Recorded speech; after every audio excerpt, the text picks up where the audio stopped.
I'm Brandon Miller, and you are listening to Coach. This weekly series dives deep into the world of Clifton strengths and how they impact your daily life. Hear from certified strengths coaches on the ins and outs, quirks, and characteristics of all 34 strengths and 4 domains and how they play out in real life. Let's get started. I want to welcome you to another episode of Coach to Coach. Today I have the privilege of Scott Mackes joining me, and we are going to talk about the rarest of them all, self-assurance. Scott comes to us via Charleston, South Carolina. Many in the strengths world know him through his company, StrengthsMug. I have my StrengthsMug, one of my favorites in the cupboard. Enjoyed drinking my coffee out of that and taking a look at my top 5. Scott, welcome to Coach. Brandon, thanks so much for having me on. Absolutely. So, Scott, I know that there are at least three different companies that you lead. StrengthsMug is one of them. And so if you wouldn't mind, for the listeners, please tell us what you're doing and where they can find you. Yeah, I became a Gallup Certified Strengths Coach back in 2014 and just really loved the assessment, as probably everybody that's listening to the podcast loves the Clifton Strengths Assessment. And I was kind of at a point when I took it where I was a little bit, I guess, maybe disengaged at work or a little bored and trying to figure out my niche, and eventually found it within the military veteran entrepreneur community. So what I do today, I've got a number of different initiatives that support military veteran entrepreneurs. One of them is an investment fund called the Academy Fund, and that's real estate focused. So we fund military veteran real estate investors. I've got another group called 10X Vets, which is an executive community of military veteran business owners and investors. And yeah, that along with the StrengthsMugs online shop keep me pretty busy during the day. So for our listeners, Scott did just list 3 different business entities that he's leading. Well done, Scott. Never a dull day in the life of an entrepreneur. Am I right?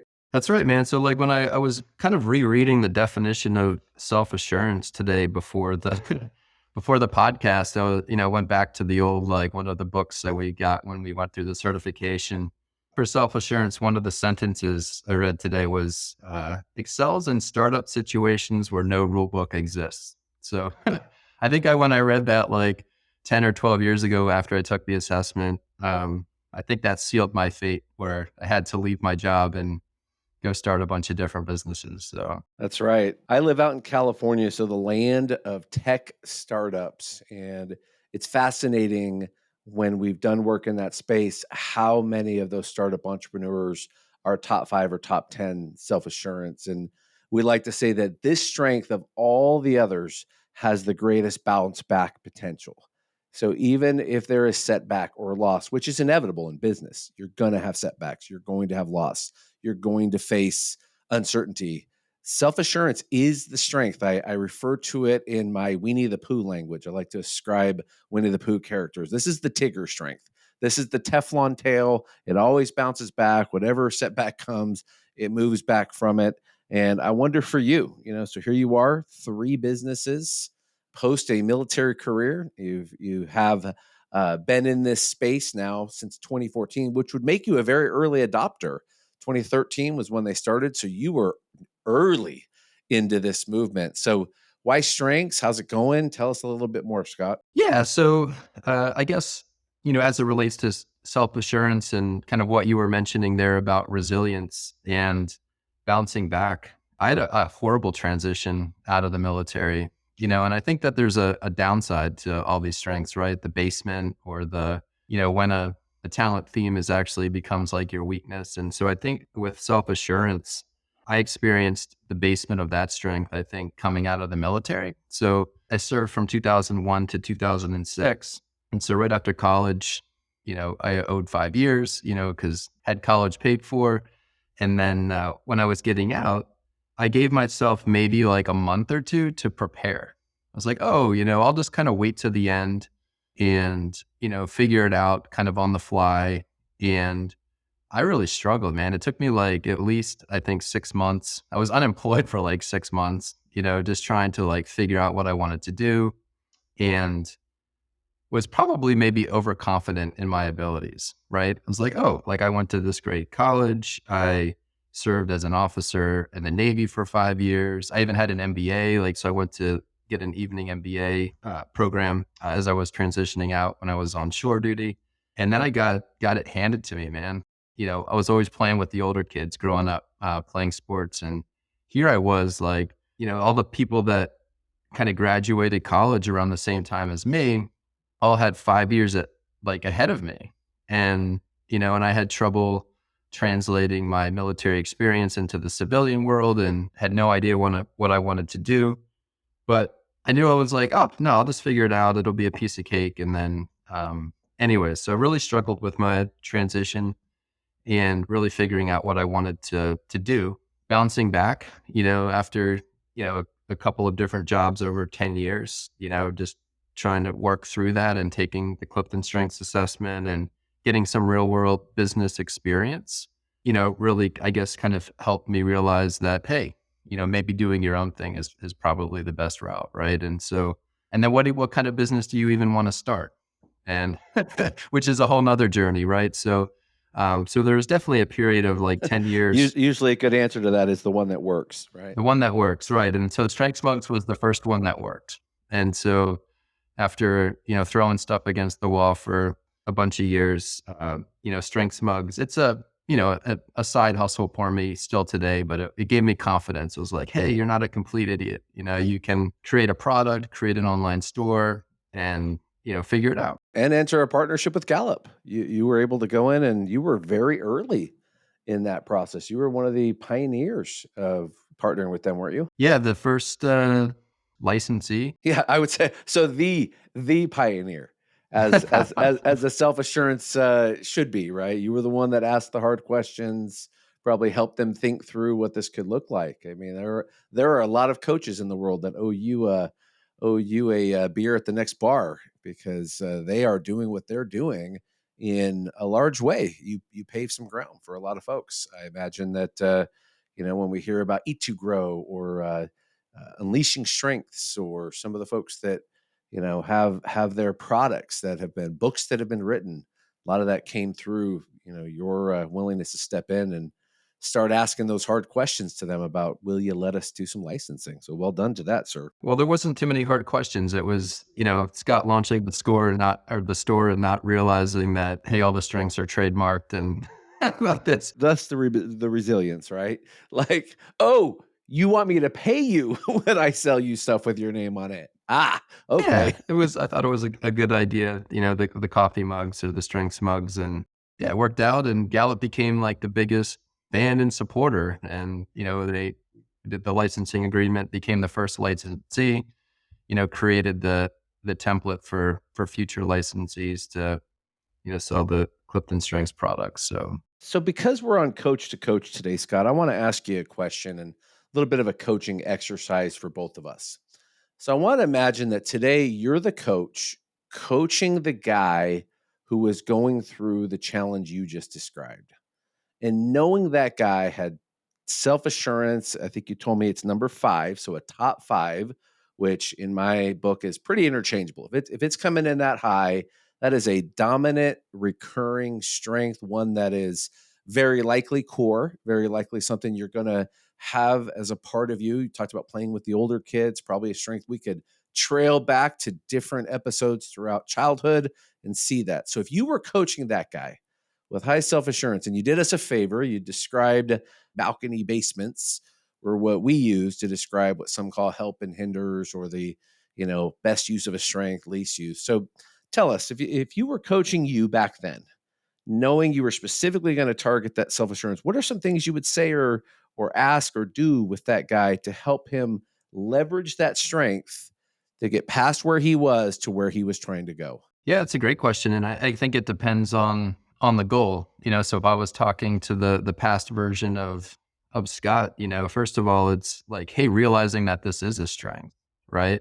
I don't want to understate that. I don't want to understate that because I know many coaches, when they approach some of these big strengths, some call them the ego strengths. These are very strong and pronounced strengths. And it's almost like there's a need to start from the bottom to the top. Let's talk about what it isn't or where it could go wrong, then bring you up to where it's strong. And what you just said is really important for coaches to remember. Start with the strength. Call out what you're going to hear my maximizer now. That's my number one. Call out the bet, because this person, and in your case back then, has all this potential energy, has all of this capability. And in some cases, you're reinforcing something that they may need to hear. So thank you. Start with the strength. Yeah. So just saying, I mean, just realize like, hey, did you know that this is one of your strengths, right? And so, if I'm talking to, Scott from, back in 2012 or 13 or 14, and when I was trying to figure things out, wanting to maybe take a different route with my career and considering the entrepreneurial route, like I would read that sentence like with the past version of myself, the one that I had read earlier, like, hey, Scott, like you excel in startup situations where no rule book exists. And so maybe the reason why, you could be slightly disengaged at work or just bored or, because you're not exercising your entrepreneurial talents. And I would like ask, younger Scott, like, hey, is that true? Right. Or give me some examples of at work where you're a little bit frustrated. And then you begin to see the strengths that are dormant, right? The ones that, this person has that aren't being utilized in a particular situation or people might not understand. So people that want to start businesses or take that entrepreneurial route, oftentimes they just might need somebody to say, hey, it's okay. Right. Like, hey, like you should do that. Right. It's perfectly fine to deviate from, the course that you're on or the course that like lots of other people are taking and kind of do your own thing. And so confirming that that's okay. And then showing the person that, hey, you've got strengths that are uniquely designed for this type of a route. And so I just want you to know that, right? Because you were born to do this, right? And so, looking back, 10 years later or whatever it's been, I've started a bunch of different businesses. We've moved my family from, where we were living in Massachusetts to Charleston, South Carolina. Like we've done a bunch of things to redesign our lives. And I guess because of the route that I took, but believing in my strengths and believing in myself. So, I think in a coaching conversation, it's just, I think at first, just making people aware that, hey, like you're really good at this thing and figuring out what is the goal that they want to achieve and, tying the strengths into that goal. I really appreciate what you're saying today, because I have had the occasion to talk to coaches, especially if they are coaches who are not very high in influencing strengths.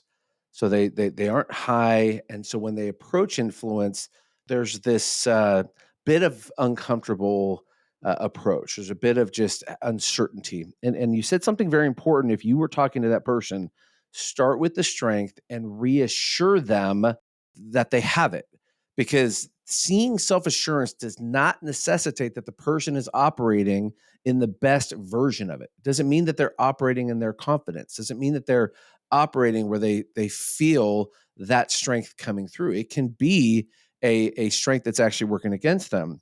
And then I love, the age old coaching reality. Ask identifying questions, bring out of the person what they think. And that question is that a strength? Is that something that you see? I would ask Scott at that stage, do you see this? Do you know this is here? And the only piece I would add to that is, Scott, tell me about when this has occurred. Tell me about when you went and got that MBA. Tell me about how you did those 5 years as an officer. The reminding, right? Hey, let's remember that this strength has probably been present for years past. But I love that last part where I need someone to say it's okay. I need someone to give me the endorsement. And that might sound odd to some of us. Why would self-assurance need assurance? Right? Yeah, it's like an oxymoron, right? I was just thinking that as you said that. Exactly. I've got self-assurance and need reassurance. Yeah. So for coaches listening today, if you are not a high influencing strength coach, or excuse me, high influencing coach, So that those are not in your top strengths. Doesn't mean you can't influence. Please don't hear that, but you don't have influencing strengths. And you might at times feel, wow, I'm approaching this very powerful strength. Sure, when it's operating at its best, but like every strength, it can either work for you in powerful ways or it can work against you in powerful ways. And what's interesting about this is what Scott just uncovered for us is self-assurance will need assurance. It needs to know it's okay. It needs to know, even if it didn't work, even if StrengthsMug fell flat, even if 10X fell flat, even if the Academy fell flat, it's okay. It's okay. You will pick yourself back up. You will keep going. You have a track record of resilience, and that's a big takeaway, I think, for our listeners today. I'm really appreciative of this because I'm a number 9 self-assurance. And like you, I have the entrepreneur bug. So always looking, always seeing. And there are times, and my wife is a big supporter of this. She helps me with that sounding board of, yeah, it's okay. And so, Scott, as we round out our time today, I want to ask you some questions for our benefit and the benefit of our listeners. And listeners, if you recall, on each of these sessions, I am going to use a tool. At 34 Strong, we call it How to Be a Good Teammate to Me. And many of you are familiar with the contributions and needs inventory. And Scott, I'm just going to run through these and you're going to tell us which of these resonate as a strong self-assurance. So on the contribution side, internally confident, your own confidence that you bring that to the space. Is that something that you contribute? Absolutely. Awesome. Provides a feeling of reassurance that things are in control. So when you're in a group, you can bring that. Yep. How about trust your own judgment? Yes. All right. Steady in a storm. Pretty steady in a storm. I was in the Navy. Yeah. A big one right here. Instills confidence in others. Yes. All right. Here we go. So needs.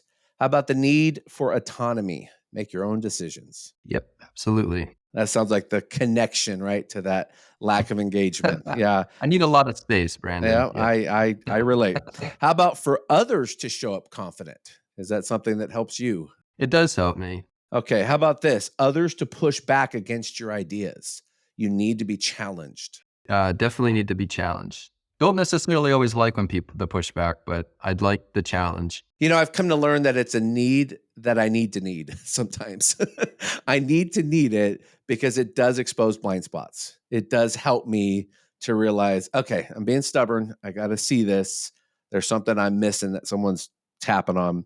All right. How about this last need? Not to be micromanaged or controlled. 100%. Yeah. All right. Well, Scott, thank you so much for joining us today.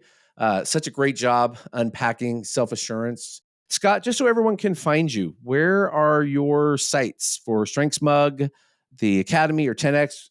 Give us some places to look, please. Yeah. So I guess the most popular product amongst the audience is the StrengthsMugs. So pretty easy, StrengthsMugs with an S.com. And we sell coffee mugs with people's top 5 strengths or top 10 strengths. That's where to check that out. And then if there's any military veteran business owners listening, check out 10xvets.com, the number 10xvets.com.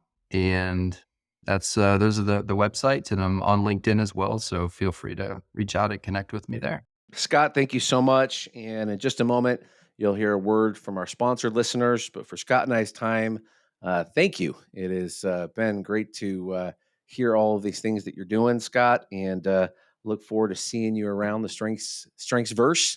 Until next time, my friend, thank you. Take care. All right, Brandon. Thanks.